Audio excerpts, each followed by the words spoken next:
Marvellous stuff from Liverpool. That will more than do Steve Graves. McKenna, absolutely out here after Liverpool 1, Manchester City 0. And I don't know where to start, Steve. I don't know whether to start about the fact that it was a proper football match between two great sides, which it was. To start with the sheer wondrousness of the fact that we win the game, which we do. We go on and we win the game. The unbelievable needle that was shown as the game wears on, which is great to see. It's been a long time. But let's just start with the main fella. The absolute main fella. It's a great save from the first one. It really is the first one-on-one. Edison does brilliantly, but he doesn't let it get in his head. He's through one-on-one, and he slots like you'd always thought he would. Yeah, the power of good those goals in midweek have done him, and maybe the positional change as well. It's just so evident. You've seen him this season when he's missed chances. He's been so in his head. He's been so angry, and he didn't. You're right. He just didn't let it get to him at all. And the next time, it just looked. I mean, it's unreal. I mean, he just senses exactly what Cancelo's doing and goes, no, I can spin you here. And the anticipation, the interpretation of the moment is absolutely incredible. And when those are the moments. I mean, that's one of the great Anfield goals, I think, from one of the great Liverpool players who has just made the difference time and time and time again. There's a little, at some point we're going to have an argument about whether he's the best player who's ever played for Liverpool. By the time he ends his career, he should be. We should be able to say that, I think, and that today is just as good as it gets. It was always him who was going to make that difference. As other players get chances in the game later on, and there's almost like a perfection around the fact that Nunes doesn't score, he doesn't tee up Carvalho to score. It's just there's a degree of perfection about 1-0 to Liverpool with a Mo Salah goal. Steve's this puts it in a lifetime context. Yeah.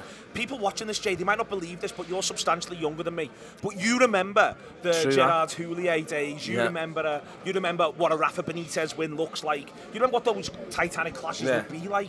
Today, it was bringing all that back. It's not always been like this under Jurgen Klopp. It's been glorious. But today, you got to see two of the best teams in the world, because that's what Liverpool still are, knock lumps out of each other, and Mo Salah score a great goal in a great Anfield win. Yeah, I wanted, come in the game, I wanted Liverpool back to basics. Just don't fucking give them an inch. Just get what you can out of the game. No gifts. No gimmies. A few passes in the first half, do that where it goes into the middle of the park and there's no one there. From Jota, and you're like, oh lad, for fuck's sake, don't. And you worry and you panic. But when you look at that game in the context of, certainly the second half, those moments, it ebbs and flows. It was a classic. It was the traditional Liverpool City game.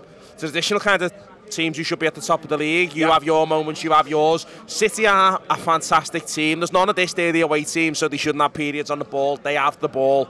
Not always as threatening as I've seen City in the past, because they're worried by Liverpool, and they're worried because Mo Salah can do what he done. Because they've seen him do it, and it is a great save. Where we are in the Kop, it looked like he just rolled it wide.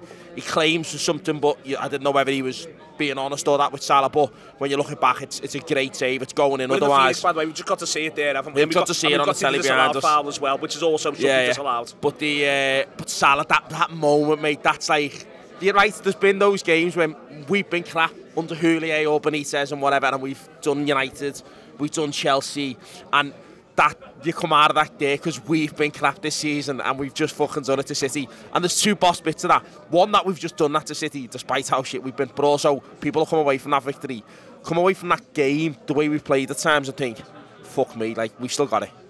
We haven't fell apart. It's not Space Jam and he took all our powers. All of the players' legs haven't gone. They've still got it. We can still do it, and we've just done it to them.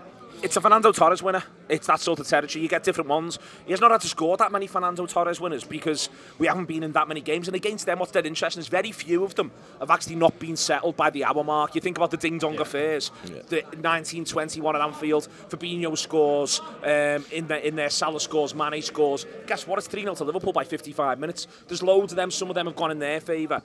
Tonight, it was about Liverpool not letting it go like that, I think. And it was all about no gifts. You mark the timeout. It's still 0-0 on 30. It's still 0-0 on 60. It's still 0-0 on 70. You do it that way while simultaneously still being involved in a great game. Yeah, I mean, this wasn't, say that Tottenham game in 09-10 when you go, we've dredged something up here, we've dragged ourselves to a result, but the wider context, you can't really take much from it. I think you can take loads from this. It wasn't just heart and spirit. There was that there, but City showed just as much of that. YouTube, press the button, become a member of the Anfield Wrap from the heart of the city of Liverpool. the best way to enjoy all your Liverpool-based videos, everything you need, every single day. It is the Anfield Wrap.